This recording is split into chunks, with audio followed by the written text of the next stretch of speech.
Witness News, this is Newsmakers. It's been 130 days since Providence Mayor Jorge Elorza took over at City Hall. It was baptism by snow at first, dealing with one of the worst winters on record. Since then, he's proposed a new budget that holds the line on city taxes and is now seeking a new superintendent after the sudden departure of Susan Lucy. Plus, the Paw Sox deal and what it could mean for Providence. This week on Newsmakers, our guest, Providence Mayor Jorge Elorza. Welcome to Newsmakers. I'm Tim White. Joining me on the panel are WPRI.com reporters Ted Nesi and Dan McGowan. Mayor, thank you so much for joining us on the program. It's good to have you back. Thank you for having me. It's great to be here. All right, so I do want to start with Paw Sox. It has not only city interest, but statewide interest. And I'm wondering, if the Paw Sox deal goes through, what do you want the city to get out of it? Yeah, a lot of things. You know, first of all, you're not going to find a bigger baseball fan than I am. I love baseball, grew up with it, so I love sports. And I would love to have the Red Sox stay here in Rhode Island. I would love to have them be in Providence. But the deal has to make sense. You know, we're not going to sell the city short. You know, the deal has to make sense. And there are a lot of ways that it can work. You know, we want assurances that, you know, the city will be made whole for any additional expenses. So if there's police detail or if there's additional traffic, we want to make sure that those expenses are covered. And then also, we want something that's fair for the city. Perhaps a committed income stream, perhaps, you know, $1 charge a dollar added to ticket prices. Something where there's an even split or a fair split between the city, the state, and all of the actors. So there are a lot of negotiations. We're going to work through the details, and I'm excited about having them here in the city. It's exciting to have a AAA stadium right here in our city. But at the same time, we're not going to sell the city short, and the deal has to be right. You talk about negotiations. The conversations that I've been hearing are all about what does the governor think, what does the House Speaker think. Does Providence have a strong enough voice in this discussion right now, or do you feel left out? Oh, no. And I meet regularly with the baseball owners, and you know, we're at the table in all these discussions. We're coordinating with the governor's office, 195 Commission. You know, we're reaching out to the General Assembly and the President's office, along with the Speaker. So, you know, we're part of the negotiations, and you know, I'd certainly like to see this work out. But at the same time, you know, we have to do what's best long term for the city. And you know, I'll continue talking to and negotiating with the owners, but it has to make sense for Providence. If you say you've been having talking, getting briefings and such, are you optimistic right now a deal's going to get done? It's looked a little dicey since the first deal capsized. What do you think right now? I mean, we'll see. You know, again, the devil's going to be in the details, so we have to review it. But I think that what it takes to make a big deal like this happen is that all of the players, all of the stakeholders have to want to make it happen, because no one's going to end up with the deal that they want. There's some compromising that's involved, so you have to have willing partners. You know, I can tell you that on the city side, we're willing to consider any offers, and we want to see how we can make this work. And I believe that that's the same with all of the different players. So, you know, at the end of the day, it's going to come down to a numbers game, and I'm confident that there is a way that the numbers can work out for everyone. But you know, at the same time, my perspective in the city is that it would be great to have a stadium, but instead of the stadium, you know, what the proposed use is a beautiful park on 195 space. You know, I love public parks. I think that, you know, a public park would be phenomenal there. So if we end up with a public park, I'll be very, very happy with that as well. But I would love to have the stadium. You talked about some funding streams, including maybe $1 a ticket. I know you were just throwing that out there. This would not be taxable land, most likely. So would you want to see any revenue from the state to offset that?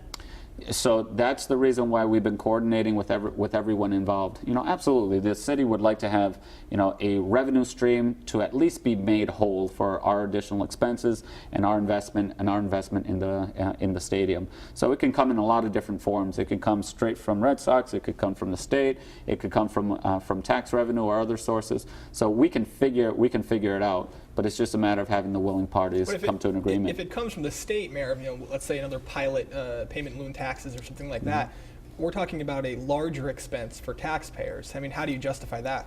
Well, we have to see how it will come together. So, you know, it's about everyone continuing to come to the table to bargain and negotiate in good faith. And I'm hopeful that we're going to be able to come up with a deal that keeps the Paw Sox here in Rhode Island, keeps them here in Providence, and I'm hopeful that it'll happen. But at the same time, I have to underscore that if worst case scenario, if the Red Sox do leave Providence, we're going to be all right. So we're not going to sell the city short, and the deal has to be right for Providence. Let's talk about the streetcar proposal. And the streetcar would run from the train station to the front door of Rhode Island Hospital. I'm curious, who do you see using it? Yeah, so the streetcar is an interesting project, and I have to admit that I came in as a skeptic on it. I figured it's very expensive, and why don't we just run trolley lines across the route and it would be just as effective? But I've become a believer in the streetcar for a number of reasons. First of all, on the expense side, we've identified some federal funds, and so if we can bring in these large chunks of federal money that fund it, that goes a long way. And then on the state side, through tax incremental financing, the tax revenue would be generated by the streetcar project. And so in terms of additional city dollars being invested, that's at a minimum.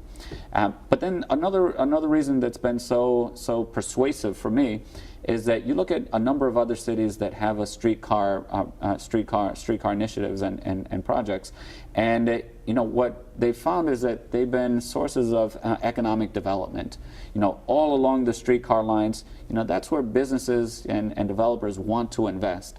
And so it's not just about better transportation and circulation around downtown, but it's also about economic development. So I've become a believer in the streetcar program because of that. But who would use it? So we'd want it connected to the train station, and the train station would become this intermodal hub. So there's the state plan for a RIPTA bus hub, along with the Amtrak station and the streetcar line that could open up avenues for people commuting to and from Boston. That'd be phenomenal. And it would cut through the Knowledge District, so it would connect and have better circulation downtown.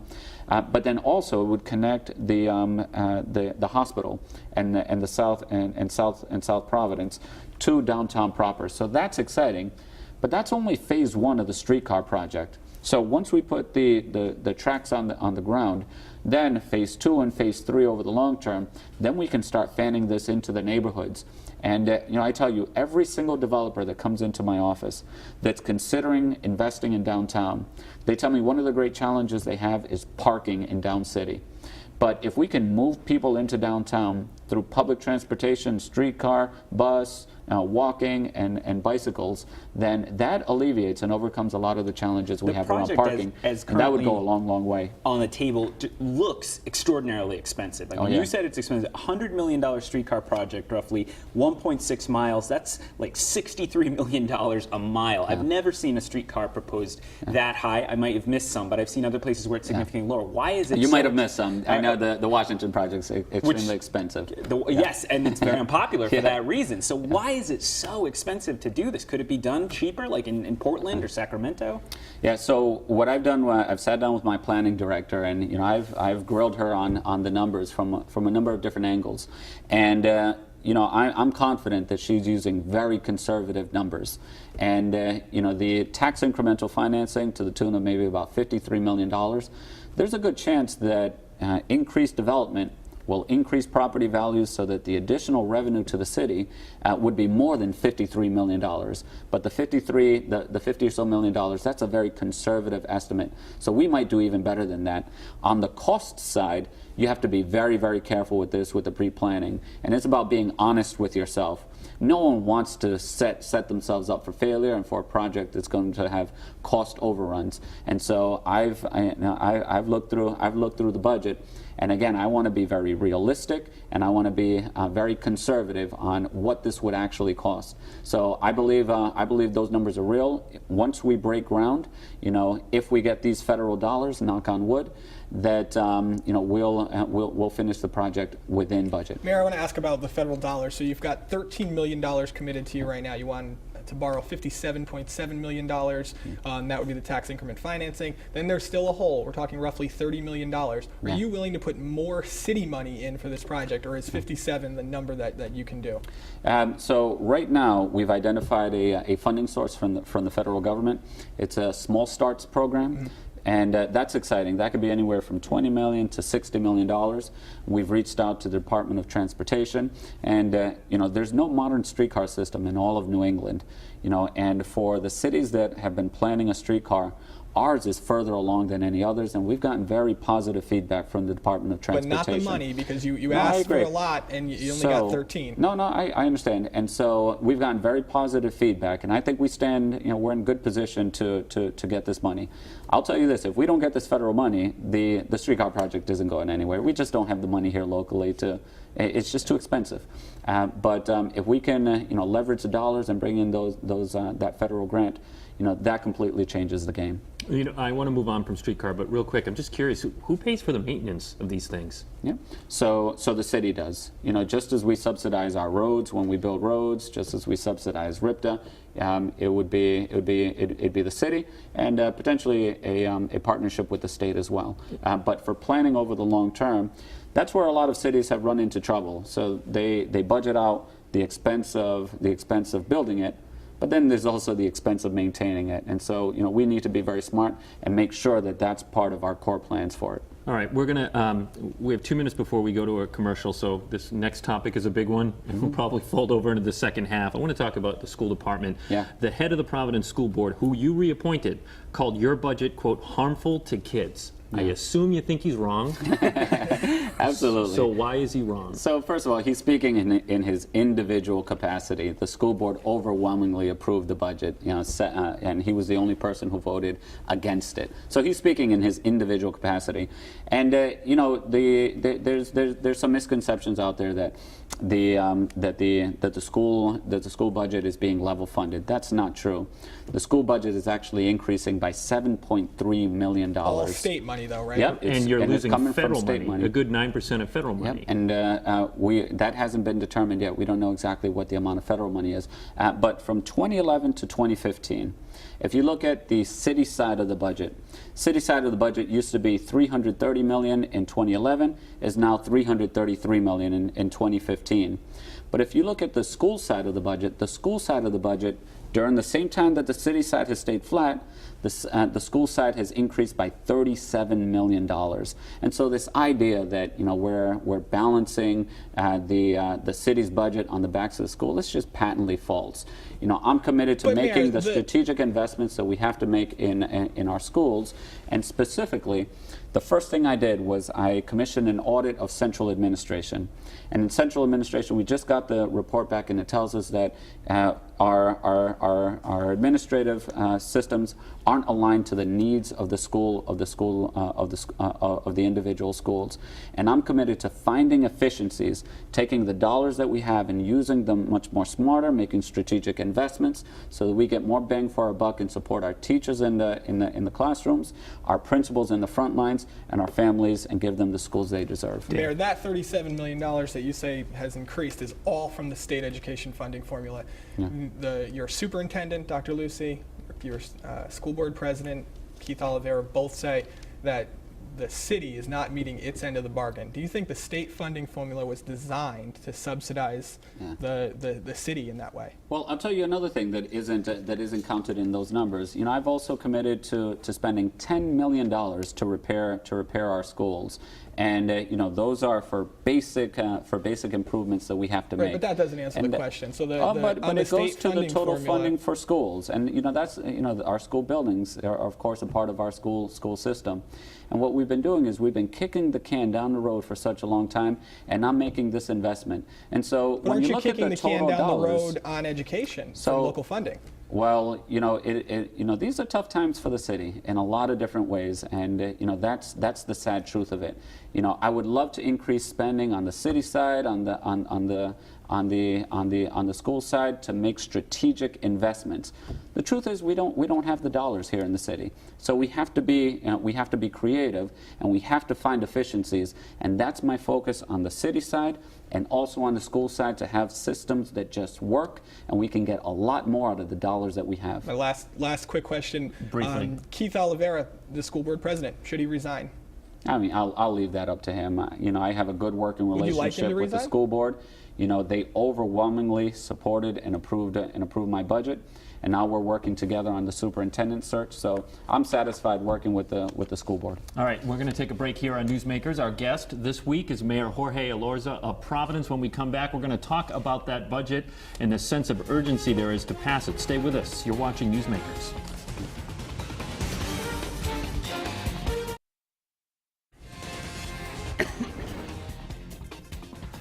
Welcome back to Newsmakers. I'm Tim White. To my right from WPRI.com is Ted Nesi and Dan McGowan. Our guest this week is Providence Mayor Jorge Elorza. Mr. Mayor, your Chief Operating Officer, Brett Smiley, urged the City Council to pass the budget early, 3 weeks early, if I remember right. Why? Are there cash flow concerns? Oh, sure. Yeah, we have to get our tax bills out so that we give people 30 days to pay their taxes, so that we can make, so that we can, meet our expenses.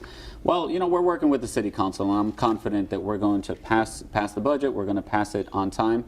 It's an iterative process. They're holding all of their hearings. They're going through all of the departments. And, I chuckled. I met with one of the council people, and he told me, well, when you submit the budget, we'll review all of your requests. And I chuckled. I said, there isn't much there. We have strategic investments that we're making that just make sense for the city, but you're not going to find, a new position here or a new position there. No, this is about finding efficiencies with the money that we're already spending. And every rock that we've been uncovering, we're finding so many ways that we can improve basic city services at City Hall. So that's the focus, on innovation and on efficiency. And then on making very key strategic investments. Another big challenge for Providence, we've talked about it a million times in the show, the pension fund, about $900 million shortfall in there. The city still projects the pension fund will earn 8.25% a year on its investments. The state's down at 7.5. A lot of other places are going lower as well. Why have you kept it at 8.25? Yeah, so I've spoken with my investment advisors about that, and they feel very comfortable with the 8.25 number. And if you look at returns over the long run, the market's always hit 8.25 over the long term. And so, based on their advice, I feel comfortable staying with that rate. So you're not planning to change that? No. Let's talk about taxes. So you held the line on taxes, across the board on broad-based taxes, but you did increase fees. 10% increases in building permits, 10% increases in licensing fees. How do you justify that to business owners in the city? Yeah, it's about not just what you give, but also what you get in return. For years, people in the development community have been talking about all of the bottlenecks that occur when you go through the permitting process. And what I propose is a business concierge service, so that if you're a developer and you want to invest in our city, you can go to this concierge and they will be an advocate for you to shepherd you through the process in as streamlined a way as possible. What developers and business owners want, they want predictability and they want a streamlined process, and we're providing that with the concierge service. The other piece of it is that you hear the concern about about commercial taxes, and I'm really proud that for the 4th straight year we've held the line on our commercial taxes. And so it's not just about what you give, but it's also about what you get. So that we're coupling these higher fees, but with much enhanced services. Knock on wood, but I think the winter's over. Well, you never know. You never know. It was a bruising winter. Yeah. What were the weather-related overtime costs for the city? Yeah, total we spent, the budget was about $380,000. The actual expense was about $560,000. So we went over our budget for overtime.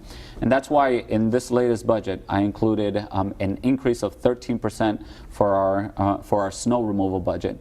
Because, I've spoken with a lot of meteorologists, and, many people say that the severity of the storms and the frequency of the storms, this past year is the new normal. So I want to be sure that the city's prepared for whatever comes our way with respect to snow and the weather, and that's why I proposed this increase. At the same time, we found so many administrative improvements and process improvements, so that using the same dollars that we had last year, we're going to get so much more out of it. And then the last thing that I'll say about this is that, I'm very proud that we now have a permanent director at the Department of Public Works, and he's been received very, very, very, very well. He's hit the ground running, and things are going very well. So I believe these strategic investments just make sense as a city. I'm excited about the leadership that we have there, and we have so many ideas that we're already implementing for better service delivery. I've heard some buzz in the city that you are looking at some sort of citywide Zumba program. What's the idea there? I don't know about Zumba, but I do have this ambitious goal where I want Providence to be the most active and healthiest city in all of New England, and we can do it. You know, I play on a softball team. I run every weekend. I ride my bike to work every day. So it's, personally very important to me. But we're reaching out to a number of different partners. So let's have this ambitious goal entirely as a city to be the healthiest and most active of any other place in New England. And that means making sure that we're reviewing our rec centers up and down, making sure that we're reaching out to our hospitals and healthcare providers. That means making sure that we're engaging people in the communities, looking at an audit of all of our facilities and also our playgrounds and our parks to get people out and being active. And then, I invite everyone throughout the city. I invite the three of you this Sunday and every Sunday at 9 o'clock in the morning to join me for a walk or a run in Roger Williams Park, and we meet at the museum. So 9 o'clock, everyone is invited. Where did that Zumba rumor come from then? The Zumba rumor? I don't know. That's the first I hear about it. But, we're doing a lot of creative things like, encouraging people to play softball, encourage people to walk and run in the park. I ride my bike in every day. I rode it in, with a group of people earlier this week. So, it's about being active and being an ambassador for this. I believe passionately in it, and it's great for the city. Dan? Mayor, I want to pull you back to the budget question. Sure. You've got a wage reopener with your police union. You've got Local 1033, the municipal employees union, with a contract coming up, and then the school clerical workers also have a contract. Your budget has no raises for any of them. Yeah. Were we wrong to do that? So your council members think that you probably should have. So if you look at budget fiscal year ending 2015 and 2016, we've actually held the line. There's actually a reduction in salary of 0.02%, like $20,000 reduction across the entire city budget. And you have to work hard. You have to work hard to do this. You have to manage your hires. You have to manage which positions are essential, and you have to find efficiencies as well. I can't tell you how much of a focus I've been putting on just basic management of the city. And every day I'm meeting and talking with my directors to make sure that we're pushing in other areas. And I'll tell you this as well. A lot of people, they look at city employees and they say, they're resistant to change. They're not going to do it. That hasn't been true in any way. I've been so heartened. We've been asking people what their opinion is. We've been asking them how we can improve our processes. And department after department, employees have been stepping up and saying, you know what, we can do it this way, or we can do it a different way. So we're engaging them through that innovation process. There is so much gold to mine in that area, and that's been a key focus. You may be engaging them, but aren't you telling them also no raises next year? Well, I truly do believe that we can do much more with what we have. That's my philosophy. I believe we can find so many efficiencies. And instead of coming in and sort of wagging our finger and saying, you're going to do this and that, I'm engaging them in the process. And so far, people have truly appreciated it. We have a few minutes left, but I want to make sure you get in a little bit of free airtime here. And this is your chance to talk about something big happening in the art world coming this June. Tell us about it. Oh, so I'm very excited about this. I go down to New Orleans for the Jazz Festival every year, and I've seen how that festival has grown. Then I come back to Providence and I see our local art scene, and I say, you know what, we have all the ingredients to have something similar, if not even better, right here in Providence. And so this year we're having the first annual Providence International Arts Festival. It's going to be from June 11th through June 14th, so next month it's coming up. We're going to have 15 stages. We're going to have music. We're going to have arts and craft. We're going to have cuisine. There'll be water fire. It's just going to be a celebration of arts and culture here in Providence. And at the same time, it's a great driver of economic activity. We're looking to have 100,000 people come down and descend upon Providence and spend their money and have a nice time. And we can do it in a way that celebrates what is a core and strategic strength for us here in the city, which is arts and culture. We are the creative capital. We believe in the arts, we invest in the arts, and the arts are going to take center stage during this festival. Back to the hard questions. Providence Police Sergeant Raymond Hull, who is also a state representative, has asked you on several occasions to appoint a director-level liaison with the city's African-American community. He wrote you recently and said, unfortunately, your administration has remained silent. What's your response to Rep. Hull? Well, I've spoken with him personally since then, and you know, I'm proud of the team that I have put together in City Hall. It's diverse. It represents every single community, and you know, from the director level down to employees coming in at the ground level. But it's no diverse. liaison. Well, you know, I'm going to structure my my department in the mayor's office in the way that I see best, and you know, I'm very confident that we have the personnel in place to interface with all the different communities throughout the city, and you know, that's the call that I make. All right, we are out of time. By the way, I heard you say you ride your bike to work. Every day. Your security detail must love that. I try to race them and get home before they do. All right, good. Providence Mayor Jorge Elorza, thank you very much for joining us on the program. If you missed any of it, it's online, WPRI.com. For Ted Nesi and Dan McGowan, I'm Tim White. We will see you next week on Newsmakers.